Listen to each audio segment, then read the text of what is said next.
Welcome to True Echo, the home of stories that stir your soul. Today's powerful tale is one of fate, love, and redemption.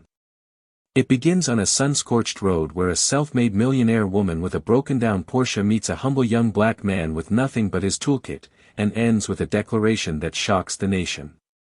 What starts as a simple act of kindness soon unravels a journey filled with betrayal, sacrifice, and the kind of love that defies prejudice and power. Stay with us. This one will leave you speechless. The blistering heat of the Colorado sun made the white Porsche gleam like a beacon stranded in the middle of nowhere. Emily Parker, dressed in minimalist designer chic, stared at her lifeless phone screen. No service. The words made her stomach sink. She hadn't seen another car in over 30 minutes, and the desert surrounding her offered little comfort, just jagged cacti and silence. Just when she had resigned herself to waiting out the afternoon under the unforgiving sun, a figure emerged in the distance. The shimmering heat distorted his outline at first, but as he came closer, she could make out his features: young, tall, lean. His skin glistened under the sun, and his clothes were worn, but clean. He carried a backpack slung over one shoulder like it weighed nothing. "Looks like you've been stuck out here a while, huh?" he said with an easy, genuine smile.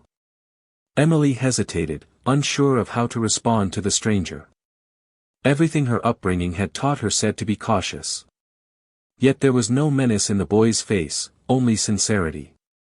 Long enough to start hating every cactus in the state, she quipped, half laughing despite herself.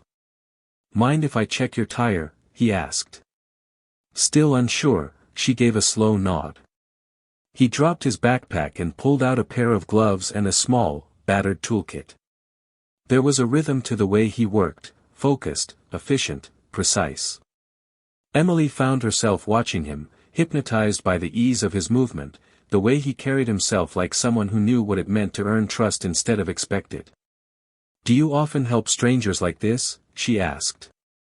"My uncle used to run a shop," he replied without looking up.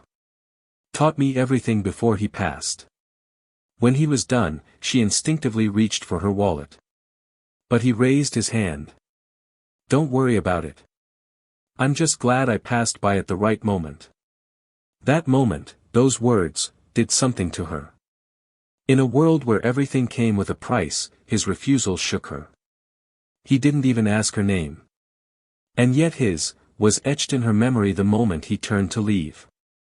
Marcus Reed. As his figure disappeared into the shimmering horizon, Emily felt an unfamiliar pull deep in her chest. That evening, she sat on the balcony of her Aspen mansion with a glass of wine she didn't drink, staring into the distant shadows of the valley. For the first time in years, she felt utterly empty. Emily couldn't sleep that night. The silk sheets felt like chains, her king-sized bed like a prison. Every time she closed her eyes, Marcus's face flashed before her, the calm in his voice, the quiet pride in his hands, the way he didn't care who she was or what she had. He didn't ask for her name. He didn't care about her car. He just helped. And left. In the stillness of her Aspen estate, where even the shadows were manicured and curated, Emily realized just how alone she truly was. She had everything. And yet, nothing. She tried to shake it off. But the boardroom memory returned like a blow to the chest. 3 weeks ago, Richard Donovan, vice chairman of Parker Industries, the very company her father built from scratch, had looked her dead in the eye and, with the tone of a man rehearsed in betrayal, told her she was no longer fit to lead. "The board believes it's time for someone with more influence," he had said with a smirk that barely pretended to be sympathetic. She hadn't fought. Not really. She had stood there, silent, humiliated, abandoned by people she'd once considered allies. They didn't even give her time to speak. But Marcus did. Marcus had listened, even in silence. Before dawn the next morning, Emily grabbed her keys and drove. She wore old jeans, a plain shirt, and shoes that had dust on them. No jewelry. No designer labels. No facade. She didn't know what she was expecting, but she needed to see him again. It took her nearly an hour to retrace the road from memory. The same fence. The same dusty stretch. Her heart thudded as she finally saw him, up on a ladder, repairing a porch for an elderly woman. No fanfare. No audience. Just Marcus, sleeves rolled, sweat on his brow, working quietly. The woman below called up to him, "Marcus, you've got company." He looked over his shoulder and froze, then smiled. "Emily. Didn't think I'd see you again so soon." Her voice trembled, but she forced it steady. "I didn't think I'd come back either." She offered to buy him coffee. He hesitated for just a moment before nodding. "As long as you're not trying to pay me back," he teased gently. They drove to a small cafe tucked into the edge of town. It was quiet, simple, nothing like the glossy places she was used to. They sat by the window, where the morning light filtered through yellow curtains. "I'm surprised you came back," Marcus said after a while, his tone unreadable. Emily gripped her coffee cup. "I'm not entirely sure why. But I couldn't stop thinking about what you said, and didn't say." There was a pause. A quiet understanding settled between them. "I've gotten used to people disappearing," Marcus said. "They pass through. No one really stops." Emily nodded slowly. "I thought I had people too. Turns out I just had proximity. Not loyalty." That led into a conversation deeper than Emily had expected. Marcus spoke of his parents, his mother, who left when he was 9, his father, who drank away the bills. Of his aunt, who taught him dignity, and how to fix everything from a toaster to a transmission. Of growing up in rooms where hope was a currency no one had. "I keep people at arm's length because I don't want to be disappointed," Marcus admitted. Emily's eyes welled up. "I do it because I'm terrified they'll only love me for what I can give them." She looked at him then, really looked at him. "Do you ever feel like someone you just met is somehow familiar?" Marcus smiled. "Now I have. It wasn't a love story yet. But it was the beginning of one. Not because they held hands or confessed feelings, but because for the first time, Emily felt seen. Not for her name or her bank account. But for her."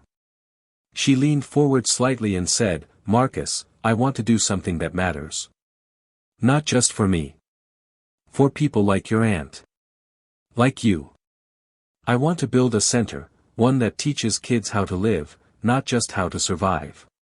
Marcus hesitated, his expression skeptical. "You're serious?" "I am." He nodded slowly, eyes narrowing with cautious hope. "You've got a lot to prove, Emily. Not to me.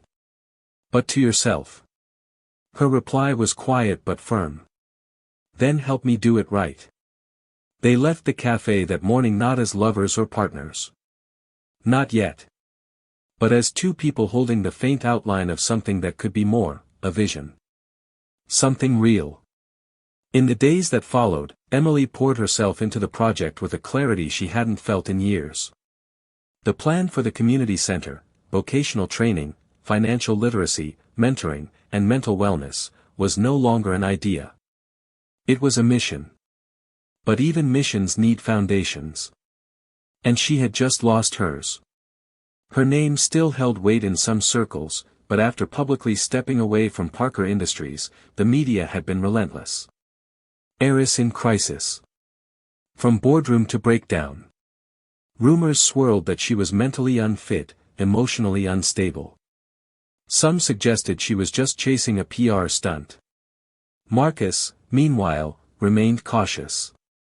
He worked long hours, still fixing porches, repairing old bikes, and volunteering at the local high school's auto class. He hadn't given her a full yes yet. He was watching. Waiting to see if she'd follow through, or fade like all the others. Emily noticed it, the way he studied her when she spoke to potential donors or presented her plans to the city council. Not with judgment, but with silent tests of her sincerity. So she kept showing up. She met with architects. She visited schools. She knocked on doors in neighborhoods most of her former friends wouldn't even drive through. And each time she did, she invited Marcus along, not to impress him, but to involve him. Because she meant what she'd said, this wasn't charity. It was partnership. One evening, after a long day of meetings and no small share of rejection, Emily dropped by Marcus's workshop. He was sanding down a desk for a kid who couldn't afford one at home. "I could use your help," she said, softly but firmly. "And not just with carpentry." Marcus set down his tools and looked at her.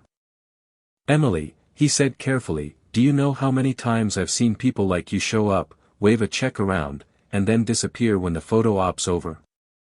She didn't blink. "I'm not them. And I don't have a check anymore. All I have is time, grit, and a reason." He didn't respond right away. Instead, he picked up the desk's leg and offered her the sanding block. "Then get to work." That night, they didn't speak about emotions or intentions.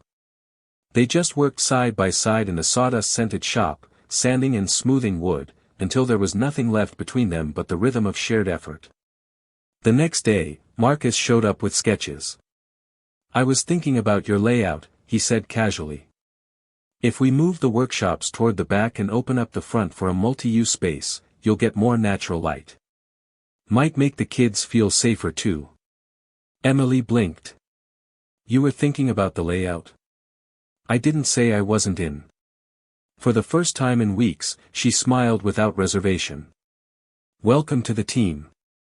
As the project began to take shape, something else did too, something unspoken but undeniable. Emily found herself looking for Marcus in every room. Marcus, who never wore a suit, but always wore purpose. Marcus, who challenged her when she got distracted by appearances. Marcus, who reminded her, by just existing, why this center mattered. But not everything was warm sawdust and daydreams. One evening, Emily invited Marcus to a charity event at her family's mansion. A way to raise funds, she'd said. A chance to build real support, she hoped. She dressed simply but elegantly, and Marcus, in a clean dress shirt and slacks, followed her through the iron gates into the opulence of Aspen's elite. He was quiet at first, polite, reserved. But Emily could feel the stares. They came from every direction. Whispers. Half-smiles that masked judgment. Even old acquaintances who acted like they didn't know her. Then came Richard Donovan. He approached like a cat that had cornered its prey. His eyes glinted with condescension. "Emily. This must be your new assistant." Emily stepped forward, but before she could say a word, Marcus answered. "I'm a partner. Not in business. In purpose." Richard laughed under his breath, his smirk like ice. "Purpose doesn't pay for a roof." Emily's hands clenched. But it was Marcus who walked away first. And this time, Emily didn't stop him fast enough. He disappeared through the double doors and onto the terrace, leaving her frozen under the ballroom lights, surrounded by people who would never understand. She followed after him minutes later, breathless. "Marcus, I'm sorry. I shouldn't have brought you here."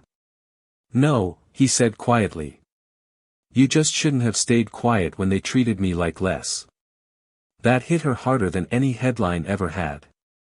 She had fought for this project, this mission. But in the moment that mattered most, she hadn't fought for him. And Marcus, he wasn't someone who needed saving. He just needed to know he mattered. "I didn't speak up because I was afraid," she admitted. "Afraid of losing what little influence I had left. But that's no excuse." Marcus nodded, not out of agreement, but understanding. "I'm used to people backing down. But I thought you were different." Then he walked away again. And this time, Emily didn't follow, not because she didn't want to, but because she knew she had to find her voice first. And use it where it counted. The silence in the Parker estate that night was suffocating. Emily sat alone in her bedroom, the glow of the city below blurred by tears she hadn't wiped away. She kept replaying Marcus's words in her mind. "I thought you were different." That phrase sliced deeper than any insult Richard or the society crowd had ever thrown her way. Because Marcus had believed in her, not in her title, not in her money, but in her. And in the moment he needed her most, she let fear choke her voice. For the first time since her father's death, she felt truly ashamed. But shame alone wouldn't fix anything. So she did what she hadn't done in years, she acted without waiting for approval. By sunrise, Emily had already dressed in her simplest clothes, tossed her hair into a loose bun, and driven straight to Marcus's workshop. The scent of sawdust hit her as she stepped inside, and there he was, bent over a piece of raw cedar, planing it with quiet focus. He looked up, surprise flickering across his face before settling into guarded distance. "I know I'm probably the last person you want to see right now," she said, voice trembling slightly. "But I needed to come. Not to make excuses. To apologize." Marcus didn't speak. He just set the wood down and crossed his arms. "I was scared," she continued. "Not of you. Of them. Of what I'd lose. And in that moment, I chose silence over doing the right thing. But I swear to you, never again." He studied her, his jaw tight. "Emily, you don't understand. I've been judged all my life, for how I look, where I come from, what I do. But nothing stings more than being looked at like I'm some charity case, by someone I trusted." "I don't see you that way," Emily said quickly. "But I get why you think I did. And if I can't prove otherwise with words, then let me prove it with action." That caught his attention. "How?" "By putting everything on the line." Later that day, Emily submitted a request to speak at the upcoming Denver Technology Conference. It was the very stage where her father once earned his legendary business reputation, and where her disgrace had become gossip after Richard's coup. This time, she wouldn't use the stage to talk about quarterly earnings or brand expansions. She was going to tell the truth. Marcus, still unsure of her intentions, sat quietly in the back row that day. Reporters whispered when they saw him. Her old colleagues stared. Cameras clicked like machine guns. But when Emily stepped onto the stage, she was calm. She didn't look like the CEO they remembered. She looked like herself. "I'm not here to talk about profits or forecasts," she began, her voice clear. "I'm here to talk about purpose." The room went still. "For years, I defined my worth by what I owned. But after I lost everything, my position, my so-called friends, I met someone who reminded me what real value looks like." Gasps. Confused murmurs. All eyes on Marcus now. "That person," Emily continued, "is Marcus Reed." Her voice trembled only for a second. "He's not a businessman. He doesn't wear designer suits or speak in boardroom jargon. But he has more integrity, skill, and kindness than anyone I've ever met. And today, I'm telling all of you that I love him." The words hung in the air like a thunderclap. "I don't love him in spite of our differences, I love him because of them. Because he taught me what it means to be brave, even when no one listens. And if that means walking away from what I once thought mattered, then so be it." The audience erupted, some in applause, others in disbelief. Richard Donovan, seated in the front row, turned ghost white. He hadn't expected this. Backstage, Emily walked straight past stunned reporters and industry magnates, straight to Marcus, who stood frozen in disbelief. You really said that," he whispered. "I meant every word." In that moment, Marcus didn't care about the whispers, the stares, or the camera flashes. He just took her hand. And smiled. The fallout was instant. By the next morning, headlines flooded every platform. "Fallen CEO declares love for mechanic during tech summit," and "Emily Parker chooses love over legacy." Pundits debated whether it was bravery or a breakdown. Socialites scoffed. Investors fled. Emily's phone buzzed non-stop, calls from angry board members, sponsors withdrawing support, even her publicist begging her to reconsider the narrative. But Emily had never felt freer. She and Marcus returned to their quiet routines. The community center plan, once backed by private capital, was now entirely theirs to fund and build. They lost contractors, donations, and influence, but what remained was clarity. They decided to build it by hand. Marcus led the construction, recruiting local teens and volunteers to help. Emily rolled up her sleeves, painted walls, laid tile, scrubbed floors. No assistants. No glam squads. No shortcuts. And as the structure slowly rose from the ground, so did their bond. But not everyone was ready to let them succeed. Richard Donovan was furious. His public statements were filled with passive-aggressive regret about Emily's personal choices, but behind closed doors, he was orchestrating something darker. Using his influence, Richard launched a smear campaign online.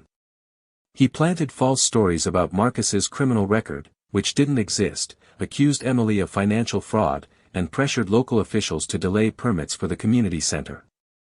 Marcus found the hit pieces one evening and slammed the laptop shut. "This is disgusting," he muttered. "He's trying to make me look like a thug." Emily placed a hand gently over his. "That's exactly what he wants. For us to get scared. To stop. So what do? We finish the center. We open it. We prove him wrong, not with a fight, but with results." The next morning, they did exactly that. They gathered the volunteers, explained the delays, and asked for their continued support. And to their surprise, no one left. In fact, more came. News of Emily's speech had inspired thousands. Letters started arriving, emails, too. A 12-year-old girl named Mia from Detroit wrote, "Miss Emily, I don't know you, but you make me believe that someone like me can do something great too." That one letter changed everything. Emily printed it out and pinned it on the wooden framing inside the unfinished center. "Every nail we drive in," she told the team, "we're doing it for kids like Mia." Momentum returned. Soon, small businesses began offering donations. Retired electricians, plumbers, and teachers volunteered to teach classes once it opened. Marcus designed custom workbenches. Emily handled paperwork, community outreach, and social media. One evening, as they sat on a dusty bench outside the half-finished building, Emily leaned her head on Marcus's shoulder. "I used to think success meant walking into a room where everyone stood up for you," she whispered. "Now I think it's about building a room where everyone feels like they belong." Marcus turned, kissed her forehead, and whispered back, "You're building more than that. You're building a new world." But in the shadows, Richard wasn't done. He made one last call, to a major television network. An exposé was planned, set to air in a week. His voice, smug and sure, echoed into the receiver. "Let's see how long they last when the world turns on them." The night before the exposé was set to air, Marcus sat in the nearly completed youth center, staring at a row of handmade benches. He was quiet, too quiet. Emily walked in with 2 mugs of tea and caught the tightness in his jaw. "You read it, didn't you?" she asked softly. He nodded. It leaked. A full preview. The exposé painted him as a manipulative opportunist who had seduced Emily at her lowest moment. It twisted timelines, quoted anonymous sources claiming he had a troubled past, and even hinted, without evidence, that he was involved in shady business dealings. Worse, it portrayed Emily as unwell. A woman too unstable to know the difference between love and delusion. "It's filth," she whispered, fury building in her chest. Marcus's voice was low. "They're playing every stereotype in the book. We'll sue." Marcus shook his head. "We could win a legal battle, but not the war. These people don't care about truth, they care about clicks. We can't fight them like they fight us." Emily was silent for a moment, then said, "So we fight them with light." She opened her phone and hit record. She didn't wear makeup. Didn't use a ring light. No filters. No edits. Just Emily, seated on a wooden floor inside the unfinished center, staring into the camera. "My name is Emily Parker," she began, "and you've probably heard a lot about me lately. Some of it true. A lot of it isn't." She talked about her rise, her fall, and her rediscovery. She talked about the love she found, not with a man who gave her anything, but with one who taught her to give more of herself. Marcus Reed doesn't need to be defended. His work speaks for itself.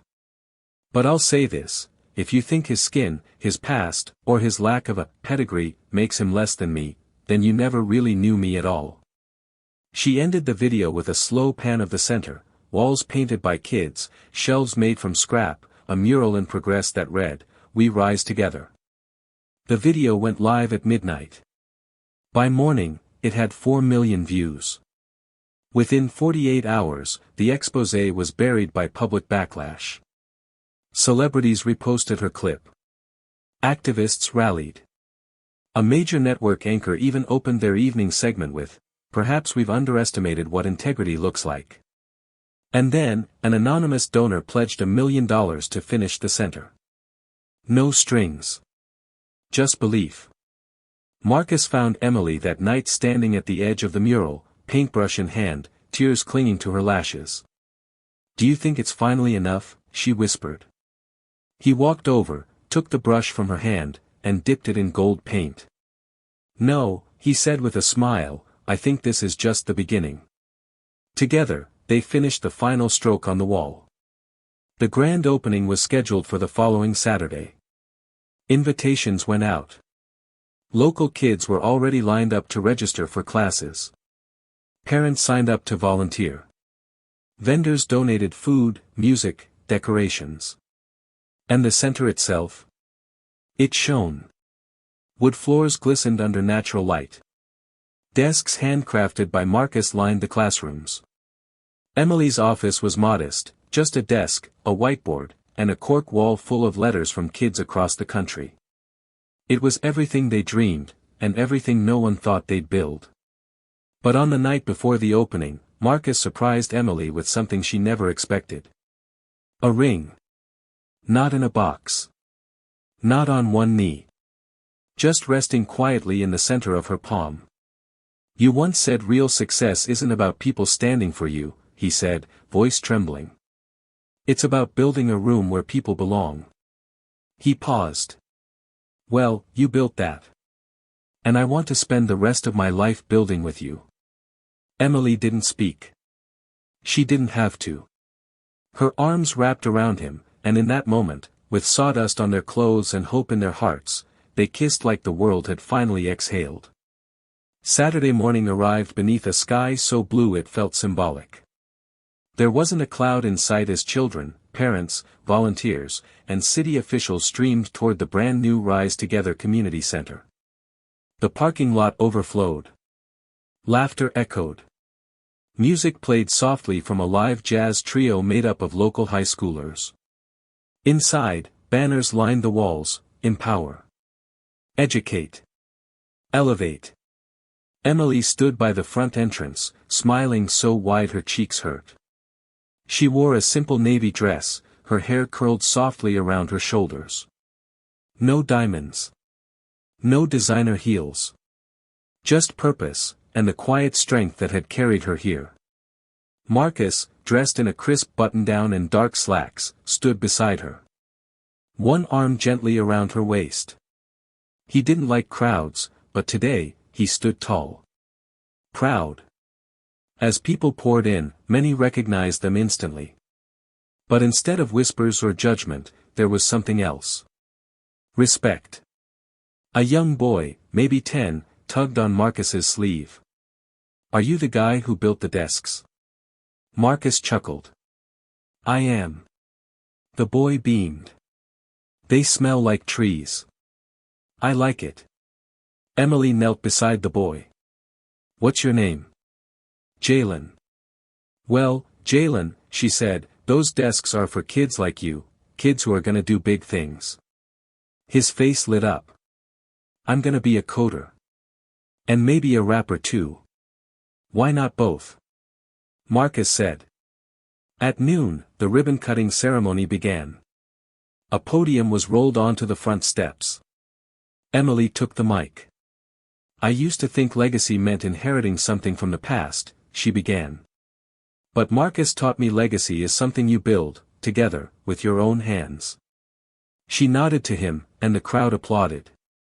I want every kid who walks through these doors to know, your worth is not measured by the zip code you were born in, or the school you did, or didn't, go to. Your worth is intrinsic. You matter. Full stop. Tears streamed down cheeks in the crowd. She raised a pair of large silver scissors, and together, she and Marcus cut the ribbon. The cheering was thunderous. Hours passed in a blur of tours, laughter, art, food, and joy. Local media swarmed, but this time, the coverage was genuine. Headlines shifted. Community over corporate, how Emily Parker chose purpose and changed everything. Late that night, after the last guests had gone and the volunteers packed up the final table, Emily and Marcus stood alone in the main hall. The mural glowed under soft overhead lights. We rise together. Emily turned to him. You know, we really did it. No, Marcus replied gently, you did it. She reached for his hand. We both did. And now. She opened a folder, inside, blueprints for a second location. Marcus raised an eyebrow. Already planning an expansion? Emily smiled. Kids in New Orleans heard about what we did. They want to help build their own. Marcus whistled softly. Looks like we're just getting started. They sat on the floor, back against the mural wall, their fingers intertwined. And for the first time in her life, Emily didn't feel like she was trying to prove anything. She was just being, a woman who had once been lost in boardrooms and betrayals, now grounded in something real, something built by hand, sweat, and heart. She glanced at Marcus, her voice barely above a whisper. I never thanked you. He looked at her, confused. For what? For pulling over that day. He grinned. You're welcome. But you changed the tire yourself, remember? She laughed. Yeah. But you stayed. And that, more than the money, more than the center, more than anything, was the real beginning of it all. They didn't need a crown or a company to be powerful. They just needed each other. And the courage to rise, together. At its heart, this story reminds us that true power doesn't lie in wealth or titles, it lies in purpose, integrity, and the courage to stand beside those society overlooks. Emily and Marcus proved that love, when grounded in mutual respect and shared vision, can build more than just a life together, it can build a legacy. As Emily once said, legacy isn't what you inherit, it's what you build with your own hands. If this story moved you, don't forget to subscribe for more powerful real-life stories. Share your thoughts in the comments. Have you ever chosen purpose over prestige? And share this video with someone who needs a reminder that love and grit still win.